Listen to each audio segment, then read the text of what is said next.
वेगळा काही कट होता असं वाटतं? नाही, माझ्या हत्येचाच कट केला गेला होता. माझ्यावर तशा प्रकारचा हल्ला झालेला आहे. माझे कार्यकर्ते संभाजी ब्रिगेडचे संभाजी भोसले असतील आणि त्यांचे सगळे सहकारी यांच्यामुळे मी आज जिवंत आहे. अन्यथा माझ्यावर जीवितावर हल्ला झाला होता आणि याला पूर्णपणे सरकार जबाबदार आहे. नाही, आता कुटुंब बरोबर असलं काय, गौरी लंकेश तर स्त्रीच होती ना. तर जी विचारधाराची लढाई आहे ती संपूर्णपणे ही समता, बंधुता, न्याय, स्वातंत्र्य आणि मानवतेची लढाई आहे. या देशामधले सगळे धर्म जाती समान आहे आणि त्यांना न्याय मिळाला पाहिजे ही आमची विचारधारा आहे. शिवराय फुले शाह आंबेडकरांची विचारधारा मांडत असताना कुणाला जर ते आवडत नसेल तर मला हा काही जो झालेला हल्ला आहे हा काही सोपा नाही. याच्या मागे मोठा कट आहे. सरकारने ते उघडं करावं आणि याची संपूर्णपणे जबाबदारी गृहमंत्री आणि मुख्यमंत्र्यांवर येते असं माझं म्हणणं आहे. भाजपचे पदाधिकारी अशा पद्धतीचं देखील आता सोशल मीडियावर निश्चितच ते संभाजी ब्रिगेडच्यावर ज्यावेळेस हल्ला करतात त्यावेळेस ते विरुद्ध विचारसरणीचे आहेत. हे निश्चित आहे, ते भाजपचे कार्यकर्ते आहेत. ते शिवधर्म प्रतिष्ठानच्या नावाने काम करतात. त्यांचं आमचं 2 वेळा संभाषण झालं. त्यांचा आग्रह होता की छत्रपती संभाजी ब्रिगेड असं नाव करा. तांत्रिक अडचण अशी आहे की सचिन कांबळे यांनी संभाजी ब्रिगेड ही जी संघटना आहे तिच्या पुढे छत्रपती संभाजी ब्रिगेड नावाने ऑलरेडी मुंबईमध्ये रजिस्ट्रेशन केलेलं आहे आणि धर्मदाय आयुक्ताकडे नाव बदल करण्यासाठी आपण आग्रह धरला तर पहिली ती संघटना एक तर ती रद्द केली पाहिजे किंवा त्या संघटनेबरोबर आपण सामावून घेतलं पाहिजे. धर्मदाय आयुक्ताने कायदेशीर मार्गाने संभाजी ब्रिगेडला मान्यता दिलेली आहे. पुण्याच्या धर्मदाय आयुक्ताकडे त्याची नोंद आहे. कायदेशीर बाब होती. आमचं त्यांच्याशी संभाषण चालू होतं परंतु त्यांचा अग्रेसिव्हपणा हा काय फक्त छत्रपती संभाजी ब्रिगेड नाव करण्यामुळं किंवा संभाजी ब्रिगेड याच्यामुळे संभाजीराजेंचा अपमान होतो ही गोष्ट खरी नाहीये. स्वराज्य रक्षक संभाजीराजे ही सिरियल काढली त्यावेळेस पण अनेक लोकांनी अशी मागणी केली की छत्रपती नाव लावा परंतु 20 सिरियल ऑलरेडी रजिस्टर्ड होत्या आणि ज्यांनी ज्यांनी लेखक आणि डायरेक्टरनी ती रजिस्टर केले ते मान्य करत नव्हते. डॉक्टर अमोल कोल्हे आणि आम्ही संभाजीराजेंचा खरा इतिहास पूर्ण समाजाला दाखवला. बहुजन समाजाला या देशाने महाराष्ट्राने बघितला. त्यावेळेस सुद्धा अशा अनेक धमक्या आल्या होत्या की त्याचं नाव छत्रपती संभाजी महाराज सिरियल करा, म्हणजे ती सिरियल होती अमोल कोल्हेंची. तर अशा प्रकारचा जो काही संघर्ष आहे, मूळ माझ्यावर जो हल्ला झाला किंवा ते वंगण तेल टाकण्यात आलं किंवा मला माझ्या जीविताला धोका झाला तर याच्या मागे एक विचारसरणीची लढाई आहे.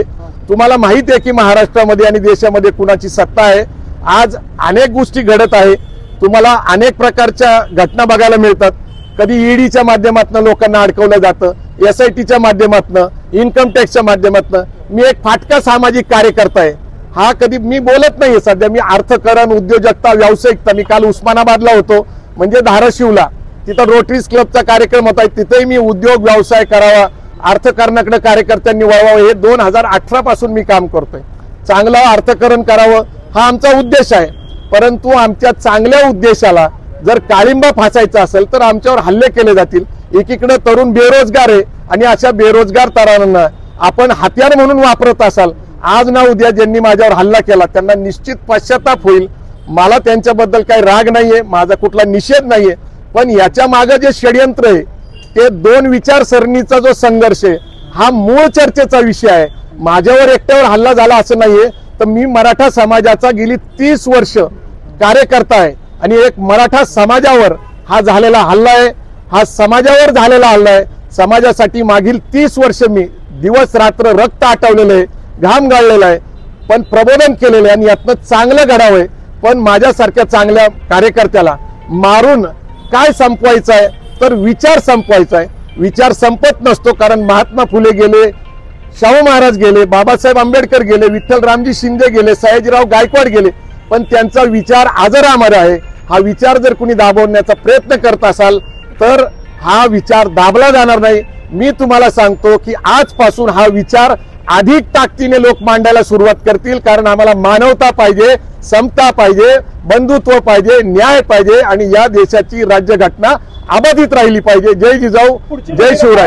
स्वामी समर्थांबद्दल पण तुम्ही अनादर केलात असा त्यांचा आरोप आहे. ठीक आहे, असं आहे की मूळ विषय असा आहे की राज्यघटनेच्या चर्चेवर बोलत असताना धार्मिक गोष्टीचे स्पष्टीकरण देत असताना ज्ञानेश महाराव माजी संपादक चित्रलेखा यांनी काही मतं मांडली होती, त्याच्याबद्दल त्यांनी स्वतःही क्षमा मागितलेली आहे, त्यांच्यावर कोर्ट कचेरी झालेली आहे. मला माहिती आहे की अक्कलकोट च्या विषयावर आमचा वाद झालाय, पण आदरणीय जन्मेजय राजे भोसले तिथले प्रमुख आहेत, ते राजे आहेत आणि त्यांचा सन्मान जर माझ्या हस्ते करायची इच्छा असेल तर त्यांना माहिती आहे ना घडलेल्या घटना काय आहेत. त्यांनी स्वतःहून जर बोलवलेले मला राजेंनी आणि त्यांचा सन्मान करण्याची इच्छा आहे तर राजेंच्या कार्यक्रमामध्ये जायला पाहिजे. हा आपला स्वतःचा एक सन्मान आहे, म्हणून मी तिथे गेलो होतो. अक्कलकोट स्वामींबद्दल जे काही ज्ञानेश महाराव बोललेत गेल्या वर्षी त्याच्याबद्दल स्वभाव झालेला आहे, चर्चा झालेली आहे, देवस्थानची चर्चा झालेली आहे. आमचे अनेक प्रमुख कार्यकर्ते तिथं अन्नछत्राच्या ठिकाणी काम करतात. अनेक मतं वेगळी असतात, सगळ्यांची मतं म्हणजे आमची मतं आहेत, ही गोष्ट खरी नाहीये. भूमिका काय असणार आहे पुढची? हे आता भूमिका आता स्पष्ट करता येणार नाहीये. ही आता एक वैचारिक लढाई आहे आणि ही दीर्घकाळ चाललेली. संरक्षणाची मागणी करणार आहे? नाही, असं आहे की जर संरक्षणाची मागणी करायची वेळ आली तर मी पहिला संभाजी ब्रिगेडचा राजीनामा देईल. माझे कार्यकर्ते आणि मराठा समाज माझं संरक्षण करण्यास सक्षम आहे. जय जिजाऊ, जय शिवराय.